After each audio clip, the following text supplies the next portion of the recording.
नीतीश कुमार के 20 साल के कार्यकाल को आप किस तरह आंकते हैं? बीच में एक जीतन राम मांझी का अपवाद छोड़ दें तो।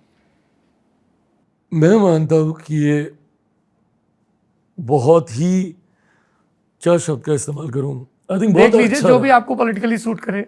नहीं, मैं अच्छा ही बोल रहा हूँ। मैं अच्छे का मैं बेहतर कोई जी, टेक योर टाइम, पर्यायवाची ढूंढ रहा था। Take your time. देखिए, ये बात मैंने उस वक्त भी कबूल की जब मैं उनके साथ नहीं था। मैंने माना कि 2005 से 2010, और जो कि बिहार की जनता ने भी स्वीकार किया, जो गिरिराज जी ने कहा कि बेस्ट स्ट्राइक रेट उस वक्त रहा, वो स्ट्राइक रेट रहा था। क्यों? क्योंकि उन 5 सालों में जिस तरीके से मुख्यमंत्री जी ने जंगल राज से बिहार को निकाल कर, और ये क्षमता शायद उन्हीं में ही थी, और आज भी ये अनुभव उन्हीं में ही है। और ये जंगल राज आपके हिसाब से कब तक था?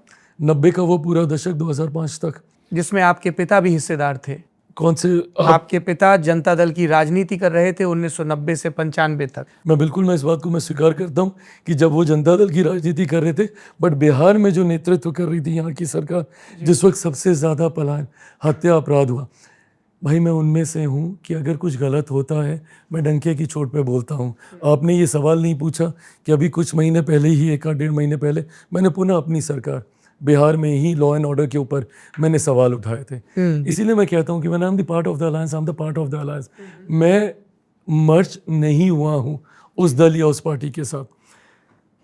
नीतीश सरकार 20 साल दे रहा था, हाँ 20 साल का, तो मैं मानता हूँ बहुत खूबसूरत उनका रहा, और ये उन्हीं का ही अनुभव है जो बिहार को उन विपरीत परिस्थितियों से निकाल कर यहाँ तक लेकर आया। अब मैं मानता हूँ कि यहाँ से अगले 5 साल स्वर्णिम काल होंगे बिहार के। एक लंबे समय के बाद स्थिर डबल इंजन की सरकार बिहार को मिलने जा रही है। How can you be so sure about the स्थिरता, चिराग पासवान?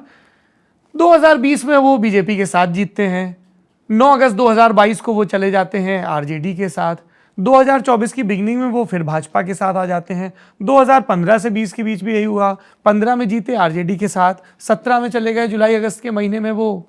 तो एक ऐसा व्यक्ति जो अपने कार्यकाल में बार बार पाला बदल रहा हो, और आप मुझे कह रहे हैं कि मैं स्थिरता की बात मान लूं। I am not talking on his behalf and I am not trying to. Well, we are talking about the legacy of Nitish Kumar and the rule of Nitish Kumar. I am also not trying to convince you on his behalf. मैं इस बात को मानता हूँ। मतलब आप भी मुतमईन नहीं है कि वो कब तक रहेंगे? अरे नहीं प्रभु, मुझे मत उलझाइए। मैं ये मान रहा हूँ जो शब्द वो खुद बोलते हैं जी, हर मंच में प्रधानमंत्री जी के समक्ष, कि अब हम कहीं नहीं जाने वाले हैं। मैं उनके इन दीपांकर भट्टाचार्य ने हमको बताया, माले के महासचिव हैं, कि जब वो उनकी तरफ गए थे 2022 में, तब भी यही बोला था कि अब हम कहीं नहीं जाएंगे। मुझे नहीं तो पता, ये उनका तयशुदा डायलॉग है। मुझे नहीं पता कि उस वक्त उन्होंने क्या कहा था, नहीं कहा था, बट जब वो प्रधानमंत्री जी के समक्ष इस बात को बोलते हैं, मैं ये चाहता भी हूँ व्हेन आई से दिस, क्योंकि बिहार का सबसे ज़्यादा नुकसान इन विरोधाभास की सरकारों ने ही किया है। मैं चाहता हूँ कि केंद्र की तर्ज पे बिहार में सरकार रहे, एटलीस्ट फॉर कमिंग 5 ईयर्स तक वो ज़रूर रहे। और उसका नेतृत्व कौन करे? नेतृत्व मुख्यमंत्री नीतीश कुमार जी ही करेंगे। ये बात भाजपा क्यों नहीं कह रही है? भाजपा ने एक प्रक्रिया का उन्होंने जिक्र किया है कि विधायक चुनेंगे, और यही प्रक्रिया होती है। ये प्रक्रिया तो 2005 में भी रही होगी, जब अटल बिहारी वाजपेयी ने भागलपुर की रैली में एनडीए के सीएम कैंडिडेट के नाम का अनाउंसमेंट किया था, या फिर 2010 में। बिल्कुल, पर उस वक्त क्या है, घटक दल कम थे ना। उस वक्त भाजपा और जदयू मेन पार्टीज थे। आज जब 5 दल हैं, आज जब कहा जाता है कि भैया ये राजस्थान का मुख्यमंत्री, मध्य प्रदेश के मुख्यमंत्री को चुनने में इस प्रक्रिया का कहाँ पे जिक्र होता नहीं होता है, वो सिर्फ भाजपा के हैं। यहाँ पे 5 दल हैं एक साथ, 5 दल के विधायक के ऊपर ये जिम्मेदारी है।